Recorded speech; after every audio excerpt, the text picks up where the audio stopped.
자, 우리가 지금부터 배울 내용은 우리가 저번 시간에 멘델의 유전 법칙에 대해서 배우지 않았습니까? 그죠? 이번에는 사람의 유전 연구를 한번 해보려고 할 거야. 사람. 오케이? 자, 천천히 한번 가보도록 할게요. 제가 지금 칠판에 뭐 썼습니까? 사람의 유전 연구가 어려운 이유에 대해서 썼죠. 생각보다 사람의 유전 연구가 힘들대. 뭐가 힘든지 처음 말씀드리자면은, 봐봐. 자, 나는 형제가 넷 이상이다, 손. 넷. 한 명이죠. 그죠? 그 다음, 여러분, 멘델이 완두콩을 가지고 실험을 진행을 했을 때, 완두콩은 한 개체에서 몇 개가 나와요? 수백 개가 나오죠. 그죠? 즉, 첫 번째 이유는 무엇이냐? 사람 같은 경우는 자손의 수가 너무 적어요. 두 번째 이유. 사람이라고 하는 동물은 성장이 완전히 끝날 때까지 보통 평균적으로 몇 년을 잡죠? 20년 잡죠. 즉, 한 세대가 너무 길어요. 한 세대가 너무 길어요. 오케이? 두 번째로는 자유로운 교배가 불가능합니다.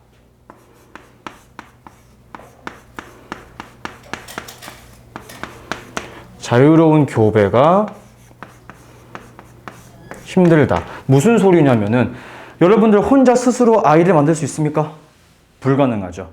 이런 것 때문에 자유로운 교배가 힘들다고 하는 거예요. 자, 세 번째로는 자, 여러분들 지금 제 책을 보고 계시는 분도 있고 문제집을 보고 계시는 분들도 계실 텐데 이 사람은 대립 형질이라고 하는 것, 쌍꺼풀이 있는지 외꺼풀인지 무쌍인지 귓볼이 완전히 분리되어 있는지 부착되어 있는지 엄지손가락이 완전히 뒤집어지는지 안 뒤집어지는지 이 대립 형질이 좀 모호해요. 아, 얘를 쌍꺼풀이 있다고 해야 되나 무쌍이라고 해야 되나 애매모호할 때가 좀 많다는 거야. 오케이? 즉, 우린 이거를 뭐라고 이야기할 수 있는 것이냐? 대립 형질이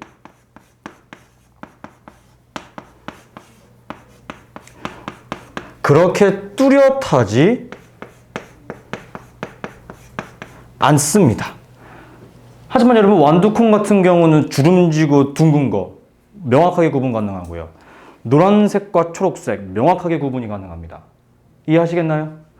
여러분, 지금 사람의 유전 연구가 어려운 이유를 잘 확인해 보시게 되면은 멘델이라고 하는 사람이 완두콩을 가지고 실험한 이유랑 정반대인 거 느껴지시나요? 그죠? 그쵸. 즉, 완두로 실험한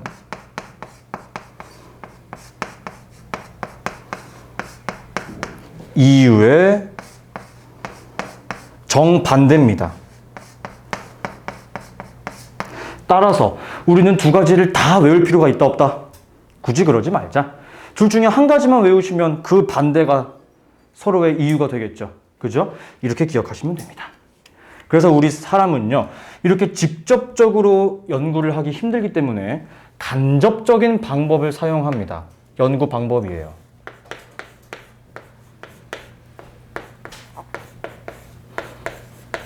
자, 어떤 방법을 사용하느냐? 첫 번째, 가계도 조사라고 하는 것을 통하여 간접적으로 확인합니다. 여러분, 책에 보시면 나와 있는 뭐 선으로 이어지고 막 동그라미 네모로 막 표현하고 있는 그 그림들 다 보이시죠? 그게 바로 가계도 조사예요. 즉, 어머니와 아버지 사이에서 태어난 자손들이 어떻게 되어 있는지를 도표로 표시한 것이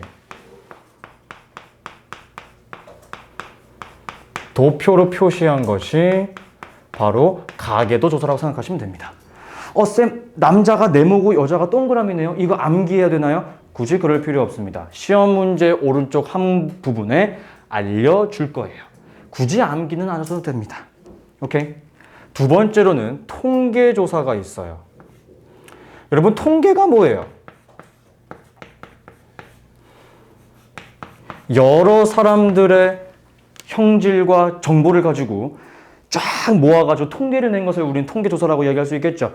확률과 통계에서 하는 것처럼. 즉, 통계조사라고 하는 것은 지금까지 쌓아져 온 데이터베이스를 바탕으로 분석한 거라고 생각하시면 됩니다.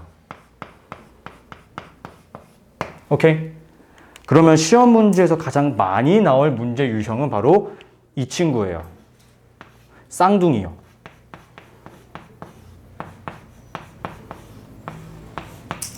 쌍둥이 연구로 우리가 보통 많이 합니다. 여러분, 쌍둥이라고 하는 것, 주변에 혹시 쌍둥이 친구들이 있나요? 없나요? 아니, 뭐, 있을 수도 있고 없을 수도 있는 거죠. 상관없죠. 근데 여러분, 쌍둥이는요, 우리가 쌍둥이 연구함으로 인해서 어떤 걸 알 수 있냐면은, 유전적인 영향을 많이 받는지, 혹은 사람의 형질이 환경의 영향을 많이 받는지 조사할 수가 있습니다. 자, 이게 무슨 소리인지 제가 차근차근 말씀드리도록 할게요. 여러분, 보통 쌍둥이라고 하면은 형제가 보통 형제 혹은 자매가 겉모습이 굉장히 비슷한 모습을 주로 우리가 알고 있죠. 그죠? 근데 성별도 다를 수 있고 겉모습이 다른 쌍둥이도 있어요. 그렇습니다. 자, 천천히 한번 말씀드릴게요. 자, 쌍둥이의 종류는요, 일란성 쌍둥이가 있어요. 자, 여러분, 일란성이라고 하는 거 한자를 그대로 해석하시면 됩니다. 하나를 이야기하는 거야. 라는 난자 할 때 그 난자야. 그럼 여러분, 난자가 몇 개 있는 거야? 하나. 즉 일란성은요, 난자가 한 개 있는 거고요. 이 난자랑 수정하는 정자도 몇 개야? 하나 있는 거야. 근데 우리 사람의 발생에서 공부했었죠. 난할이라고 하는 과정을 거칠 겁니다. 그 과정에서 세포 분열을 할 때 개체가 둘로 갈라져 버린 것을 우리는 일란성 쌍둥이라고 이야기해요. 즉 난자 하나와 정자 하나가 만나는데 태어나는 사람은 몇 명이다? 2명인 것. 이것이 바로 일란성 쌍둥이입니다. 그럼 여러분 보시면 아시겠지만 난자에는 유전 정보가 딱 정해져 있을 거고요. 정자에도 유전 정보가 딱 정해져 있을 거예요. 그럼 생각을 한번 해볼게. 같은 유전 정보를 가지고 있는 사람이 2명 태어나는 거야. 그럼 태어나자마자 겉모습이 어떨까? 비슷해. 혹은 완전 똑같다라고 볼 수 있겠지. 그런데 쌍둥이가 살아가다 보면은 형질, 겉모습이 조금씩 변화가 생겨요. 어느 정도 구분이 가능해지거든? 그러면 태어날 때는 겉모습이 똑같았는데 시간이 지나고 나면은 겉모습이 조금씩 달라져요. 그러면 그 쌍둥이 2명은 유전자의 영향을 많이 받았을까요? 환경의 영향을 많이 받았을까요? 환경이겠죠. 즉 일란성 쌍둥이가 겉모습이 조금씩 달라진다라고 하면은 그 이유는 어디에 영향을 많이 받았을 것이다? 환경의 영향을 많이 받았을 것이다. 즉 일란성 쌍둥이를 통해 우리는 환경의 영향을 조사할 수가 있는 거예요. 오케이? 그 다음은 이란성 쌍둥이가 있어요. 여러분, 그럼 이란성 쌍둥이는 난자가 몇 개야? 2개겠죠. 그럼 정자도 몇 개일까? 2개겠죠. 그렇게 됐을 때 태어난 개체도 몇 명이야? 2명이겠죠. 그럼 여러분, 난자 하나의 유전적 정보랑 나머지 하나의 유전적 정보는 서로 다릅니다. 마찬가지로 정자 하나의 유전적 정보랑 또 다른 정자 하나의 유전적 정보는 달라요. 그럼 너무나 당연하게 태어난 2사람도 겉모습이 같아 달라요. 그럼 그 2사람이 겉모습이 다른 이유는 환경 때문입니까? 유전자 때문입니까? 유전자 때문이겠죠. 따라서 우리는 일란성 쌍둥이를 조사함으로 인해서 유전적인 영향을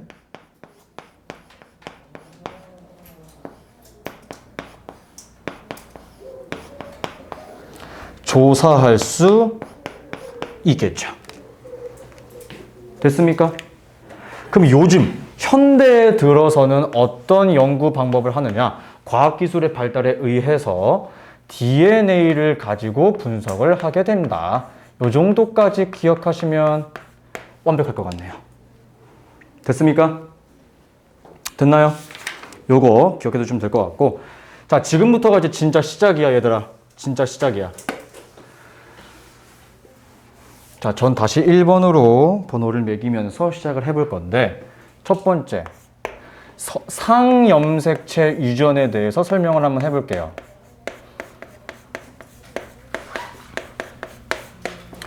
얘들아, 상염색체라고 하는 것은 남성과 여성이 똑같이 가지고 있나요? 다르게 가지고 있나요? 똑같이 가지고 있죠. 그렇기 때문에 남녀 상관없이 남녀에게서 그 형질이 나타난다라고 하는 것을 제가 두 글자로 뭐라고 얘기했냐면은 발현이라고 이야기했죠. 그쵸? 그 발현되는 정도가 어떨까? 똑같아요.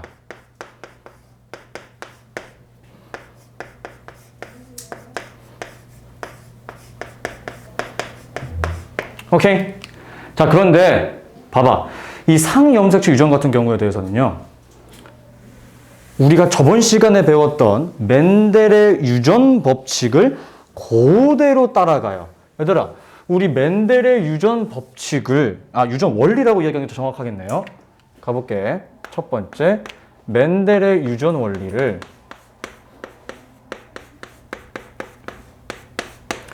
유전 원리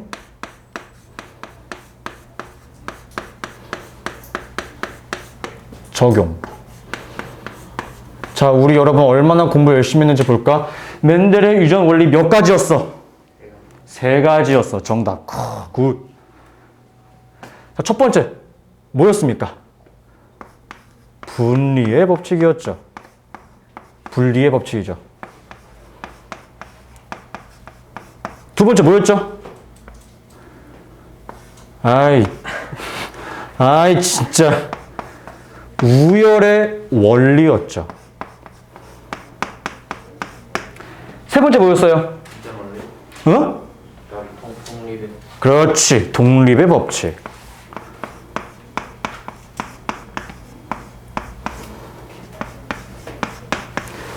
이렇게 세 가지가 존재했었습니다. 오케이? 자, 그러면 이렇게 상염색체 유전으로 우리가 알 수 있는 거는 어떤 게 있냐면요. 여러분 지금 교과서를 보시던 제 책을 보시던 간에 사람 같은 경우는 유전 형질이 좀 구분된다라고 나와 있죠. 혀말기, 눈꺼풀, 귓볼, 이마섬, 엄지, 마지막으로 보조개라고 하는 것까지.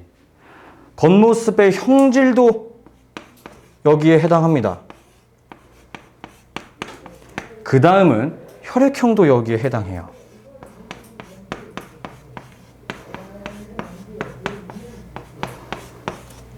오케이? 근데 얘들아, 우리 공부했었다? 우열의 원리. 우성이면 무조건 나오죠. 그리고 대문자라고 얘기했죠. 열성이면은 소문자고요. 반드시 순종만 가능하죠. 그치? 지금도 잘 따라와. 자, 이거 책에다가 그대로 받아 적으세요. 혹은 필기하고 있는 곳에다 그대로 받아 적으세요. 자, 1번이고요. 파란색 네모. 어쩌라고요? 뭐요? 아무 색이나 하세요, 그러면. 색깔 구분만 할 수 있으면 돼. 두 번째, 파란색 동그라미 2번. 이 사이에서 태어난 자손이 2명이래요. 2명인데 한 사람은 파란색 동그라미 5번. 한 사람은 빨간색 동그라미, 빨간색 네모 6번이라고 합니다. 그 다음 오른쪽에 빨간색 네모 3번이 있어요. 그 다음 이 사람과 결혼한 사람이 바로 파란색 동그라미 4번이래요. 이 사이에서 태어난 자손은 1명인데 이 사람은 파란색 동그라미 7번이라고 합니다. 자, 이 둘 사이에서 태어난 사람이 바로 8번인데 파란색 동그라미네요. 자, 제가 여기다가 적어 드릴게요. 자, 첫 번째 기억해야 될 사실. 상염색체는 남성과 여성의 차이가 있습니까? 없습니까? 정도가 없죠. 남녀 구분할 필요 있어? 없어? 없는 거야. 따라서 여러분 파란색 동그라미는 뭐라고 이야기할 거냐면은 우성입니다. 우성. 그리고 파란색 네모도 우성이에요. 하지만 빨간색 네모는 열성이라고 할게요. 얘들아, 우리 아까 내가 이거 시작하기 전에 살짝 이야기했지? 뭐 이야기했니? 열성이면은 무조건 소문자라고 이야기했고 순종이라고 이야기했지. 그럼 얘들아, 이 친구랑 이 친구는 순종이겠네? 그리고 소문자겠네? 우리 멘델에서 썼던 거 그대로 단어 가지고 와 볼게요. 그럼 이 친구는 스몰알, 스몰알이겠죠. 3번도 스몰알, 스몰알이겠죠. 그래 안 그래? 그치? 그 다음 중요하죠. 그럼 여러분 이 자손인 6번은 스몰알이 2개 있잖아? 둘 중에 하나는 누구에게서 받아온 거야? 엄마 아니면 아빠.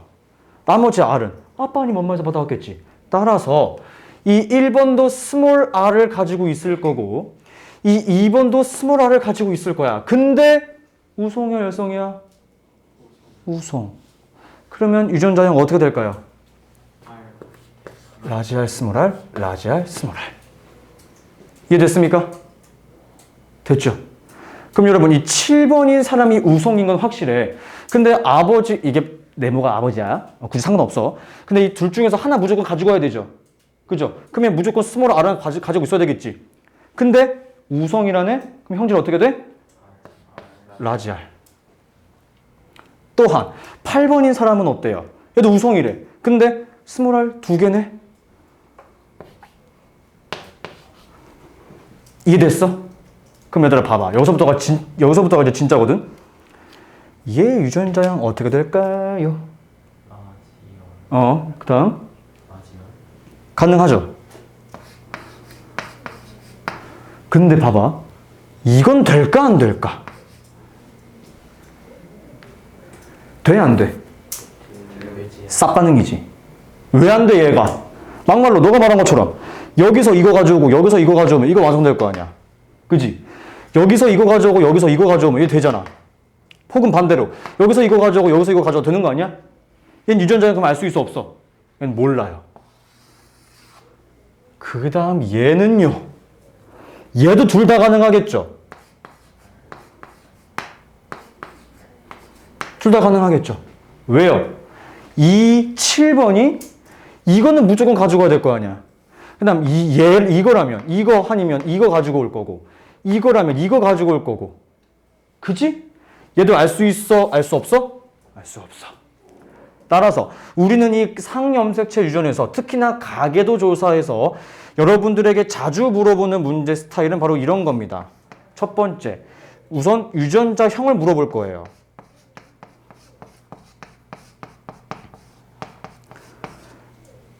유전자형을 물어볼 수 있겠죠, 당연히. 당연히 물어보겠죠. 두 번째, 유전자형을 파악할 수 없는 사람. 물어보겠죠. 5번과 4번. 그지? 그 다음, 우리 멘델의 유전 법칙에서도 배웠던 내용입니다. 확률.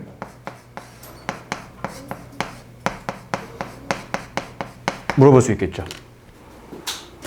당연히 물어볼 수 있겠죠, 여러분. 그렇겠죠? 그렇죠? 네. 자, 그 다음은 제가 혈액형 얘기를 지금 제가 한번 해볼 거예요. 집 가서 한번 해봐요. 재밌을 거야. A, B, O 혈액형.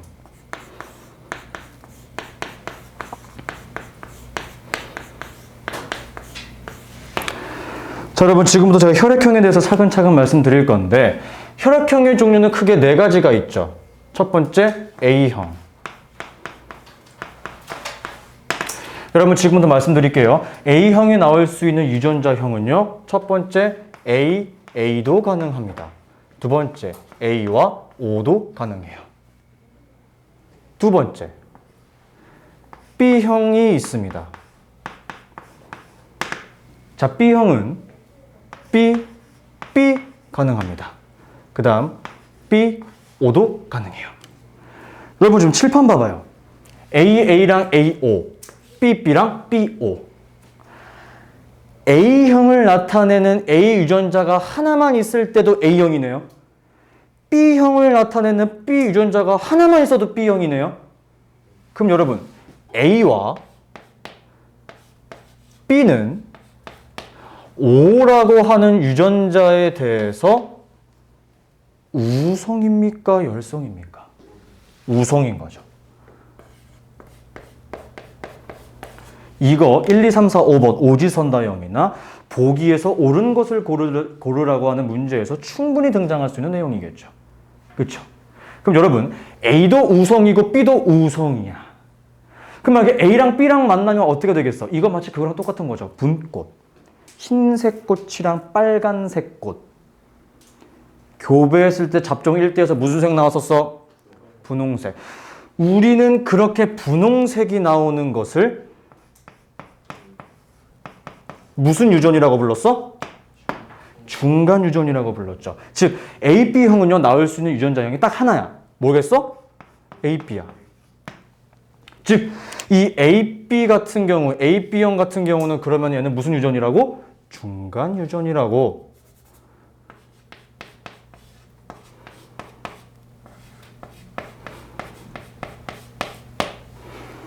됐죠? 오케이? 그럼 마지막 하나 남았어. 뭐 남았어? O형. 자, O형은 무조건, 자, 그럼 A, B가 O의 우성이면 O는 무슨 성이야? 열성. 열성 아까 어떻게 된다 그랬어? 무조건? 그렇지.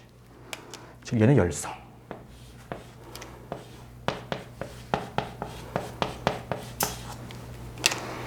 됐습니까?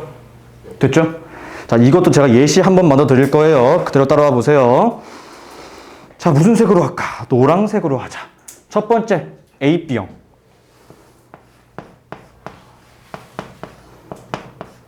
그 다음이 O형. 그 다음이 A형, B형.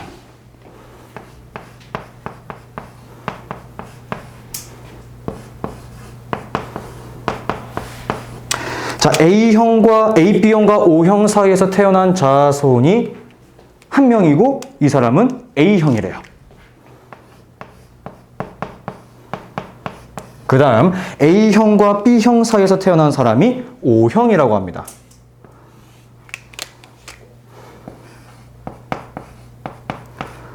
그럴 때 A형과 O형 사이에서 태어난 자손의 혈액형이 A형이래요. 자, 여러분 제가 아까 여기서 상경도체 우선 첫 번째에서 문제를 이 유전자형을 고르고 찾아갈 때 확실한 친구부터 찾아갔죠. 확실한 친구부터. 그럼 여러분 혈액형은 확실한 친구가 두 명이나 있네요. 누구랑 누구? AB형과 O형. 그지? 따라서 이 AB형의 유전자형 어떻게 되겠습니까? 당연히 AB겠죠. O형은 어떻게 되겠어요? OO. 자, 그러면 그의 자손인 A형 우선 다 갈게요. O형도 그러면 확실하죠? OO. 자, 그럼 가보겠습니다.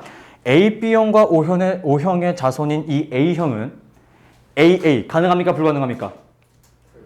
불가능하겠죠. 그럼 유전자형 어떻게 되겠어? 정답. 그 다음 A형과 B형의 자손인 O형이 나왔어요. 그러면 A형이 AA가 가능한가요? 안 돼요. 뭐만 가능합니까? 그럼 너무나 당연하게 B형도 BB 가능해요? 절대 안 돼요. BO. 그 다음 AO랑 O랑 만났어. 얘가 AA 나오는 게 말이 되니? 안 되죠. 근데 여러분 이거 기억하셔야 돼. 이거 학교에서 안 배울지도 몰라. 왜냐면요. 이게 좀 민감한 얘기긴 한데. 그럼 여러분 보시면 아시겠지만 A형과 O형 사이에서 B형이 나올 수 있어요? 안 돼요. 혹은 A형과 O형 사이에서 AB형이 나올 수 있어요? 안 돼요. 절대 불가능하죠. 우리가 배운 내용으로는. 그죠? 근데 이게 정말 극악의 확률로 나오는 경우가 있대. 그래서 좀 굉장히 민감한 얘기지만 이런 것 때문에 막 그 이혼이라든지 좀 안 좋은 케이스로 넘어가는 경우가 종종 있대요.